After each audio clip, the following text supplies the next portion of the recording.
I think it's a fantastic idea. I think we need to see more of this across all sorts of universities. So Penn State is really forward thinking here. So I graduated in 1998, so almost 20 years ago.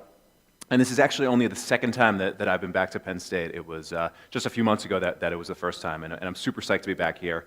A lot of memories coming back. And when I first came back just a couple months ago and went around and saw how everything changed and met with some of the faculty and some of the students, I met with Dean Whiteman from the business school, and he asked me, he's like, "Where you been? You haven't been to Penn State for almost 20 years." And I said, well, Dean, I'm a startup guy, and I've been working the whole time. And we'll get into that a little bit later, but I think that's sort of indicative of what I want to talk about. And it's very similar to Jerome, and that was awesome. And I have so much admiration for the brands that he's worked on and the brand that he's representing now. I want to talk a little bit less about the what. And a lot of the conversations we were having earlier was about what do I do because I want to go into this type of industry, or how do you handle a specific thing? I want to talk a little bit more 30,000-foot view about really what it takes and really what it's like, because essentially shortly after I left Penn State after I graduated, I took a couple of jobs. I've been a startup person my entire career, so I can tell you all about it, the good and the bad. I'll get into a little bit of my story because quite literally almost 20 years ago, I was in these seats. Literally, I was one of you. I think it's so fantastic for you to just be here and be thinking about this as a career path. It's just amazing. So I graduated in '98 in a very interesting time in the world. So in the mid to late '90s, during my time here at Penn State, that was the beginning of the commercialization of the internet completely. I grew up in New York City and came here in 1994, and I got access to the internet literally at Penn State, literally in the computer labs, because that was the only place you can get internet access back then. It was mind-blowing. Imagine literally just growing up on an island. I actually did, Staten Island. Grew up in an island and then coming here to Penn State today and seeing all the things that you can access with the internet. It was mind-blowing, and I instantly fell in love. That's actually one of the things very consistent with what Jerome said. If you find something that you really have a passion for, you really like, you should work on that. And for me, thankfully, that's the internet. I know it sounds a little weird because for many of you, the internet is like water and electricity and light. It's just there, and it's been a recurring utility for your entire life. But this was special. This was an interesting time. And I still love the internet. I'm a total internet geek. Steve Huffman, I can't wait to see him speak, right? The CEO of Reddit, because that, to me, that's the internet. Anyway, so I spent probably more of my time in the computer labs hacking away at the internet than doing my coursework, and unfortunately my GPA somewhat reflects that, but it ended up working out in the end. And graduated in '98, went back to New York, had a couple of jobs as I tried to figure out exactly what I wanted to do with my career, and took a job at a sort of original internet company in the late '90s. Called About.com, which is still around. It's part of Barry Diller's Interactive Corp today. And I finally was able to get a job doing something that I love, which was working on the internet. And what my job was I was actually selling internet ads, because as you know, most of the internet from a content perspective is funded by ads. I found out that I kind of had a knack for this thing.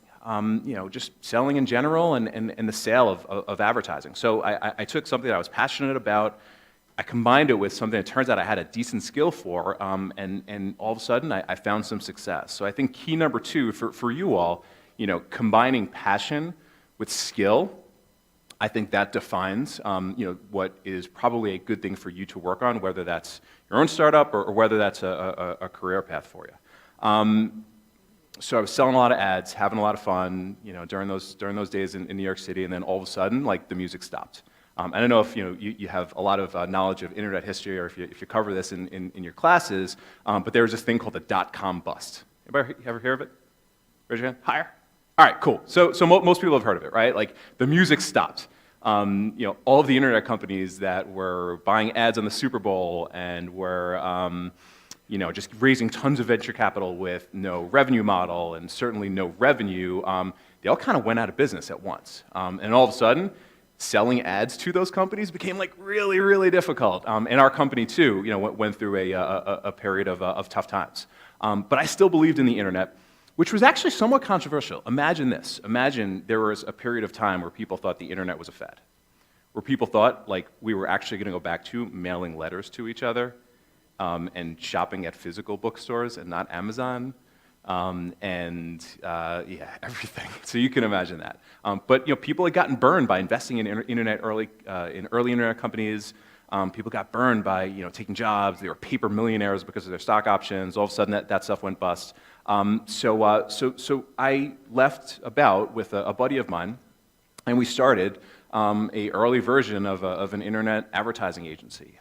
Having any sort of expertise in the internet back then, well, number one, was unique, but also number two, because everybody was like running the other direction. Everybody was going back into finance and management consulting and all those other career paths that they started in. Nothing wrong with those, by the way. It became kind of easy for us to just start a business. So again, little nugget, because we've been in this period of like really good economic growth since 2008, 2009. At some point, the music stops. Probably not like it did in 2000, but the music stops. Starting companies during downtimes is actually advantageous. Some of the best companies in history, Microsoft, FedEx, Twitter, arguably, they started during downturns. So mine was in 2001. We tried a couple of business models, hit upon one that worked. It was called an advertising network. I don't need to talk about what it was. We could talk about that later on if you want. And it took off. And as you heard before, we went very quickly from 2 people to lots of people. Interestingly enough, talking about revenue, talking about business, when we started the company, it was during a time where not only did nobody want to have anything to do with the internet, nobody certainly wanted to invest in internet companies. So we couldn't raise any capital. So we bootstrapped the entire business, actually, and needed to find a business model. And I think, again, that's one of those things that sort of defined us, because in digital advertising, it's actually kind of hard to build a profitable business. There are very few that build profitable businesses. We did one, and I think it's because we had no choice but to build one. So we bootstrapped the thing, went from 0 revenue, and over a really long time period, as you heard, built it up to over $100 million. It took 10 years, by the way. We'll talk about that a little bit later on. Opened offices all over the country, increasingly all over the world. Undertone is in about 15 offices. We've been recognized as a great place to work, so it's been this like unbelievable career path. And then it culminated in the sale of the company just in December 2015 to a publicly traded company based out in Tel Aviv. So like this was my whole life, like literally one startup was my whole life. So what I've done since then is start to take some of the learnings, start to take some of my energy for this whole thing, because as you can tell, I love this internet stuff, and I've been investing in other companies, both inside and outside of digital advertising. So it gives me like this unique perspective of what it takes to build a company for the really long term, and then also how you do that across a number of companies. And I look for founders and teams that I think exhibit some of the traits that I think it takes to win. It takes to build a great business and are in interesting markets. So let's talk about the state of startup in 2017. I think every indication that I look at is that this is the best time to either start a business, to think about starting a business. There's some folks that I talked to earlier on that had some side hustles, which I absolutely love, to join a startup, or to even be immersed in this world. It's actually cool to be an entrepreneur right now, which blows my mind, because 20 years ago when I was graduating Penn State, that was not a career path that was even acceptable, let alone cool. Now if you go check out the Instagram profiles of like your favorite celebrities or athletes, it's like singer/entrepreneur, NBA player/entrepreneur. Everybody wants to be an entrepreneur. That's fantastic, and it's more accepted to be an entrepreneur, because sometimes one of the things that's difficult is your parents, your friends, they might criticize like what you want to do with your life, and that can be kind of tough. Right now, we're in a period where it's cool to be an entrepreneur, so that's pretty neat, right? So I think that's number one. Number two, talk about secular trends. This thing right here, this has changed the world, right? And it's only like 7 years old, if you think about it. Like the smartphones just started in 2010 with Steve Jobs, with the iPhone, right? Think about what we do now. We spend our entire day looking at these phones. We spend our entire life as the phone is the operating system, right? We're ordering pizza on our phones. We're ordering car service on our phones. We're booking hotels on our phones. And I think that thing has a whole lot of runway ahead of it, depending on what industry you're talking about. I think for a company like Land's End, arguably, all of your buying is going to happen, if it's not soon, it's going to happen at one day, very soon, on your phone, right? So we've got like all these technologies, VR, AR, artificial intelligence, that are just coming at us that lead to great opportunities, right? So secular trends, really, really strong. Starting a business is kind of low cost right now. I was talking to a couple of folks that had businesses that they were operating just earlier on, and you can start a website, you can get it powered by Shopify, you can get access to Amazon Web Services for hosting, you can market it very cost efficiently across like Facebook and Instagram. These are things that up until very recently, like we did not have access to. So the tools are there, the access to the capital is there. There's folks like me who are doing angel investing. There's more early stage VCs than ever. The ability to find them. There was somebody that just connected with me on LinkedIn the other day that knew I was coming here, right? So being able to like find people, it's so easy. And increasingly, most of the developed world is on the internet and will get access to it over the course of the coming years. So it's like literally, like it has never been the best time to be thinking about being an entrepreneur, thinking about entering the early stage startup game. And I think that's so fantastic for you all. Because again, I put myself in your shoes. You have a golden moment. You have an amazing opportunity. That said, there's some reality here. And again, I think Jerome was talking about it earlier. I've lived it through observations of a lot of companies in our space that were great and then went away, or ones that I even talked to today. Most companies fail. I think the stats are within the first year, 85, 90% of small businesses fail. I think it's a little bit more for venture-backed startups. Like 90% of companies fail. Over, I think it's 5 years, like 95% of them fail or just go away, right? So I spent a lot of time, because we were one that was fortunate to have made enough of the right decisions, plenty of wrong decisions along the way, to be one of those that was able to sustain and build a good business and continue to be a great business over time.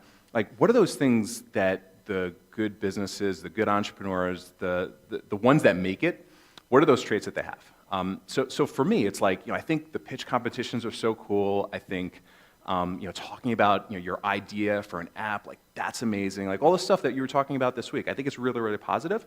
For me, it's about taking a step back, and it's like, how do you do this stuff? How do you make it work? How do you ultimately gear yourself up for success? And for me, it's so much more about the soft skills. For me, it's so much more about like how you operate than the idea you're working on. I think great people find the right idea. I think great people find their way into things that they're passionate about, and they force those things to become great ideas. It's a little bit more about like, how do you work? So in thinking through like, some ideas for you and some thoughts for you to take away as you embark on your own startup missions and your own startup careers, there's a few things that I think, are just complete givens, right? Number one, you got to work. And I think the good thing is there's so much information about startups, there's so much information about entrepreneurship. You got a lot of people talking about you got to hustle, you got to work, right? People like Gary Vaynerchuk, who watches Gary's stuff. Yep, he's out there, right? He's talking about you got to work, you got to put in the work. I think that is an absolute given. I think you need to appreciate how much work it takes. For a really long time, what I did was went to the city, worked all day, took my laptop home, spent some time with my wife, had dinner, opened my laptop back up, and then worked another 4 hours or 5 hours at night. That's just kind of like what it takes. And that's the difference between, I think, a normal career path and a startup career path. Know that going in, right? That's the type of work that it takes. And doing it over a long time period.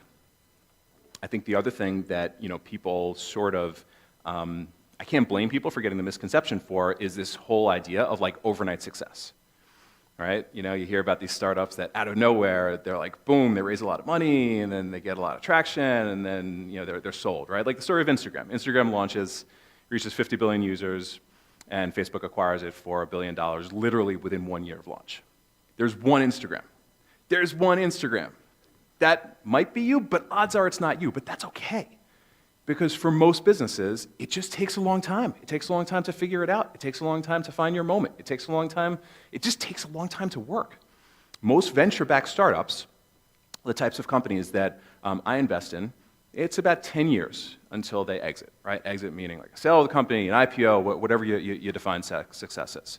Just know that going in, right? Just know that it's work, and it's work over time, and it's not like what it looks like from the outside.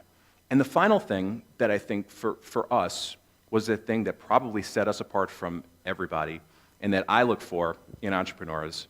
And the best thing about this is you're not born with it, is something called resilience. So again, from the outside, there's so many misconceptions, right? Like you hear about a startup, sometimes in the media that they're doing a cool thing and they just raised a round of funding. And then you might keep them on your radar, you might download their app, you might hear about them, and they just reached 100 million unique users or something like that, and raised their Series B from a bunch of great investors. And then all of a sudden, boom, they're killing it. They reached the entire internet. They've been acquired for $1 billion.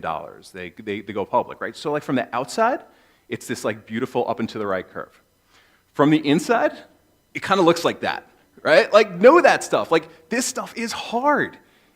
There wouldn't be a 90% washout rate if it wasn't hard. It's nothing you can't do. Just know that going in. Just know that you're setting yourself up for a lot of work over a long period of time, and oftentimes, it's just not fun. Like starting a business. Who has a business? Who wants to start a business? Awesome, right? So one thing that you find in the beginning is nobody wants to hear from you. Like, it's the reality. When you're trying to sell something, when you're trying to reach a new customer base, and it's just you, and you're an unknown entity, and you might be a single founder, you get a lot of no's. Sometimes that could be tough, right? If you've never gotten a lot of no's. You just got to realize that. You just got to realize, like with every no, you're closer to a yes. And then sometimes you make it through that period, you get some customers, you get some traction, all of a sudden people start noticing what you're doing, and you can have a lot of competitors come into your space. And now all of a sudden you got to deal with finding new customers, keep your business going, trying to raise some funding, but then also sidebar, you got 20, 50, 100 competitors. Just know, right? That's what this life is. That's what it's about. But the great companies persevere through it. The great companies just put their heads down and they do it. At one point, in like 2007, we had 400 companies doing the same thing that we did. 400 companies. I'll talk about stress. Right? And then it just keeps going, right? You hire a big company, you got a lot of people working for you, people leave, customers leave. There's just a lot of stuff that comes with this life. I don't do this at all to dissuade you from wanting to get into startups. I don't do this at all to tell you anything but the best companies, the best entrepreneurs, they develop the resilience to persevere through. I can give you 3 examples of people that you think about every single day if you're a founder and you think about your idols, right? Steve Jobs. Steve Jobs was thrown out of his own company. Do you imagine that? This dude was thrown out of Apple at one point. Many people don't realize this, and then he came back and had the most magnificent run that we've seen ever. And we've got iPhones and iPads and MacBook Airs to thank for it. Facebook. Right out of the gate, like after they went public, Facebook totally tanked. Zuckerberg got mobile wrong.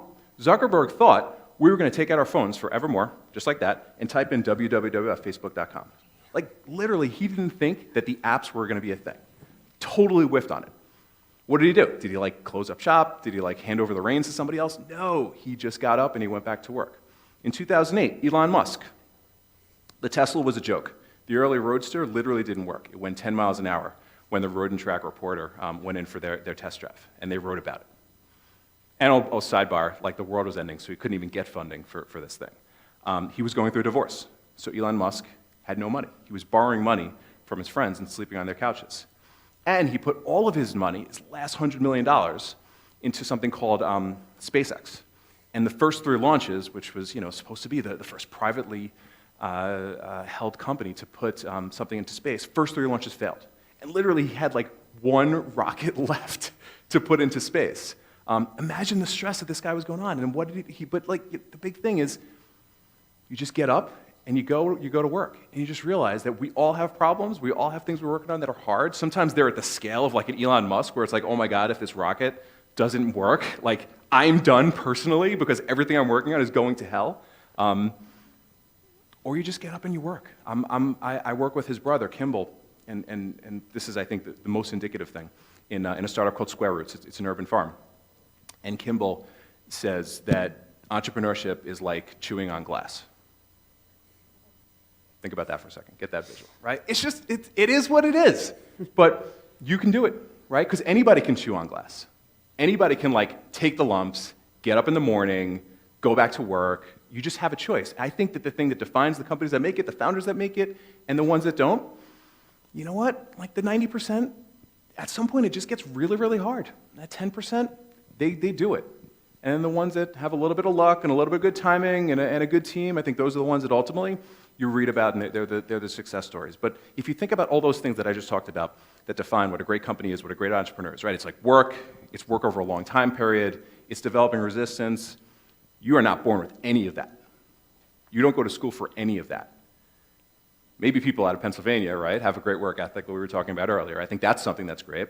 If you've had a tough upbringing, if you had tough jobs when you were a kid, you might have a little bit of a head start in resilience, but these are things that like anybody can handle and anybody can go through. And ultimately, at the end of the day, those are the things that separate the great companies, the ones that make it, from the ones that don't. All right, we've got, thank you. We've got a couple of minutes for questions before we take our first break. So we'll try to run the mic over to you and get those. Yep.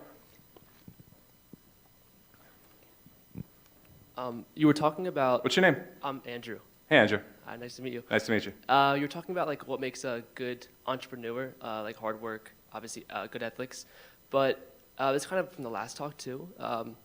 What do you think the idea of the company is actually the most important thing for a startup? No. I think your first idea, I think there's a lot of what I talked about that connects with what Jerome says. Your first idea is not going to be like your idea a year later, 3 years later. It could be completely different. I think an idea is important.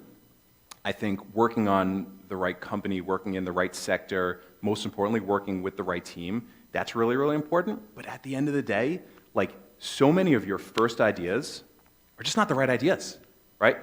You hit the market, you start talking to potential customers, you start like, connecting with some users, and you see like, wow, we were positioned this way, the market needs this, okay, totally cool. But just know that that's gonna happen.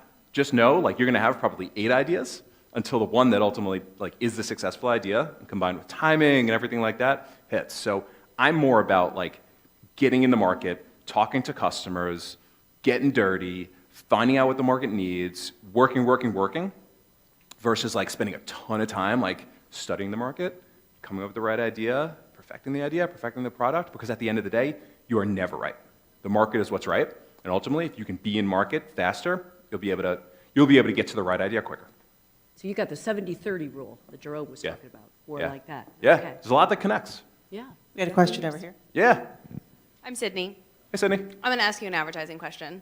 Go for it. With the advent of native advertising, content marketing, mixed with the fact that Google just announced that You're going deep. they're going to have an ad blocker in Chrome. Yeah. I wanted to know your thoughts on how clients and advertisers and marketers like me and people who run the platforms are going to make kind of programmatic ads and things like that be more engaging and like friendly to users rather than like the massive mobile interstitial and things like that Google wants to kind of limit. Get some inside scoop here. Yeah, Thought absolutely. about it. I think about this stuff a lot, Sydney, thank you. So that was kind of an inside baseball advertising question, but I think also something that everybody can relate to. Who uses an ad blocker? Be honest, who uses an ad? Oh my. I have kids. They're sitting right there. Look how sad they are. Right? More than half of this room uses an ad blocker. Why? Because the advertising experience across most of the web, it's not good. And I know this. I recognize this. So I think that there's a lot of good work being done to address that. And I think that Google, there's some news, they haven't confirmed it. Google said that the next a reporter said that the next version of Chrome was going to have an ad blocker built into it. That ad blocker was not going to strip out all ads, according to them. It was going to strip out a lot of the ads that most people find very, very intrusive.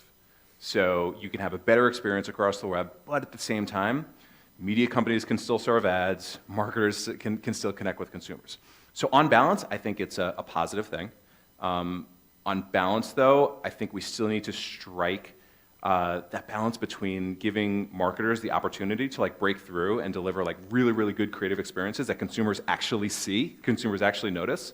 Because for those of you that don't use an ad blocker, you don't even look at the ads, right? So being able to come up with formats that what users will notice and like and engage with, but at the same time have a good experience, and that could also make media companies money.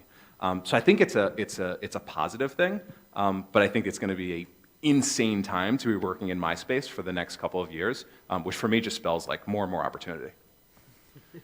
Hi, thanks. Kelly Disable Walker. your ad Yeah. blockers, people. Come on. Over here. Yeah. Down front, here. There you go. Thank Hey. you. Hi, Kelly Walguest. I'm an assistant dean at the College of Nursing, and I'd like you to expand on the consumer part. People are living a lot longer now. I've got parents who are in their 80s, they're on the internet. And then we've got this crowd here, they're in their 20s. What strategies should youngsters be thinking about to reach the full base of customers and not just folks who are in or coming out of college? What kind of recommendations do you have for that? I love this question.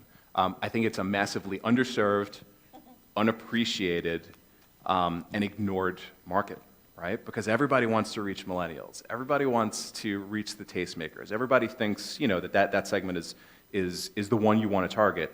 And it's extremely important. But who has the money, right? Like older folks, just practically speaking, there's a lot of money and there's a lot of needs that they don't have as the world goes digital. And the population that is aging needs digital products just like physical products. So I love the idea. I love the market. And I think also, even just connecting with them for products that you're already developing, everybody's on Facebook. Like literally everybody's on Facebook. 1.8 billion users are on Facebook. Every US American is on Facebook. So just doing the right types of targeting to reach those consumers, that can boost your business from the start. So I love that idea. I think it's one of those secular trends, right? Like, talk about mobile as like this massive secular trend.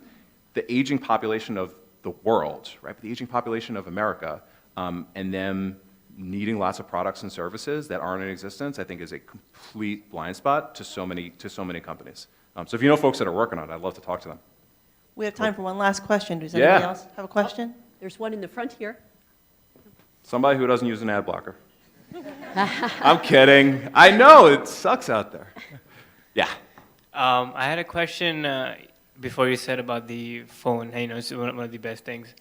Which social media websites you think is like a best tool to use for your business? Like Facebook, Twitter, Yeah. or whatever. So the question was, what is the best social media platform for a business to use? I think some of it, not a lot of it, but some of it is going to be about what your business does, right? So if you want to reach professionals, LinkedIn, I think, is an appropriate environment. If you want to reach people that are a little bit younger, Snapchat obviously skews younger, but increasingly, like Facebook just owns it, right? Everybody's on Facebook, including lots of people that are outside of the U.S. So businesses, you should be thinking about a business that has the potential to go global right away.